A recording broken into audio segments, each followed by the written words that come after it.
शुभ संध्या पिला माने आज विज्ञान क्लास को मुझे तुमको स्वागत करुच्ची। तो पिला माने आज आम विज्ञान सजीव और निर्जीव विषय जानिबा बा सजीव क्या कहते और निर्जीव क्या कहते से विषय आम आज जानिबा। तो पिला माने आम आम चारि पाखरे बहुत गुड़ा जिनस देखी था जमीती कि गछ पत्र गाई गोरु छेली मेंढा गाड़ी घोड़ा पत्थर ये सब आम अनेक जिनस आम देखी था कि पिला माने भाविल आम जिते सब जिनस देखी था से सब जिनस कौन चली पारती छोटू बड़ हो पारती ना वंशवृद्धि करती ना श्वासक्रिया करती ना अनुभव कर प्रतिक्रिया देखा पारती ना समस्ते यू करपारती ना मध्य केतेक अच्छा जो मैंने यू करपारती कौन सब करपारती ना खाद्य खाई पारती छोटू बड़ हो पारती श्वासक्रिया करपारती वंशवृद्धि करपारती अनुभव कर प्रतिक्रिया देखा पारती ये सब से समस्ते करपारती नहीं। तो जो मान पाखे यही सब गुण थाए से जीवन थाए अर्थ आम एथर कौन जाना ना जो मनकर जीवन थाए से सजीव कहुए आउ यही सजीव मान गुण सब है से छोटू बड़ हे खाद्य खाई पारे को वंशवृद्धि करें श्वासक्रिया करें अनुभव कर प्रतिक्रिया देखई पारे किंतु निर्जीव मैंने यू करपारती नहीं कारण से बाहर जीवन न थाए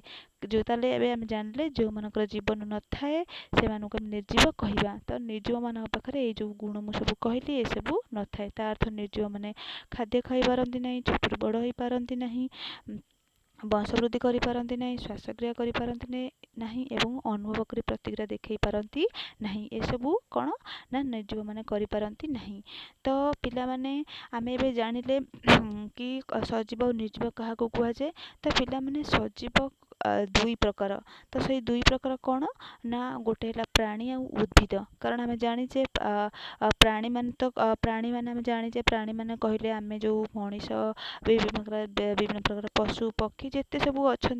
माछ विभिन्न प्रकार पोक जोक ये सब हेले कौन ना प्राणी। तो ये सब एमाने सब कौन करपारती ना छोटू बड़ हो पारती खाद्य खाई पारती वंशवृद्धि करपारती श्वासक्रिया करपारती ये सब करपारती सेहीपरि प्राणी मान से कौन करपारती ना से प्राणी मान खाद्य खाई पारती छोटू बड़ हो पारती श्वासक्रिया करपारती अनुभव कर प्रतिक्रिया देखई पारती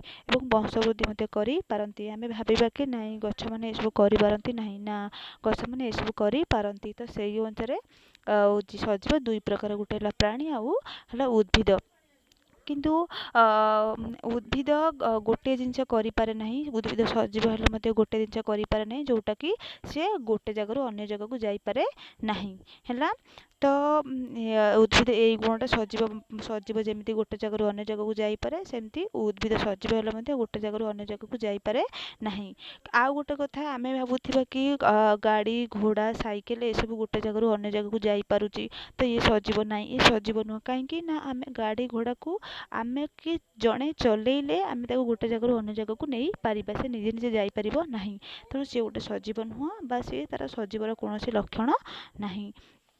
तो आउ गोटे कथा आपको कहीदे पिलाने तो सजीव जो आम जो कहुचे अनुभव कर प्रतिक्रिया देखा तो पिला माने अनुभव कर प्रतिक्रिया देखा हूँ सपोज मु तुमको पिंपुटे कामुड़देव तो तुम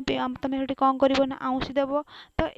तुमको दे पिंपुड़ी कामुड़ा तुम अनुभव कर तुम प्रतिक्रिया देखल कि नहीं तो तुमको पिंपुड़ी कामुड़देला तुम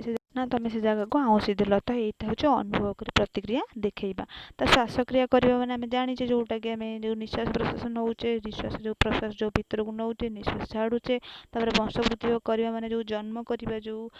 सेटा को आम वंशवृद्धि कहूचे आम खाଇବା छोटू बड़ माने तुम जी तुम जी बड़ हो छोट बड़ कौन सेमती जन्म है बेले कौन सेमती ना तुम सेमती नथिल तुम छोटू जन्म है बेले छोट थे धीरे धीरे धीरे धीरे बड़ है। तो ये सब केवल सजीव मैंने ही करें। तो पिला माने आम सजीव निज विषय धारणा पाइले तो आम आ कौन।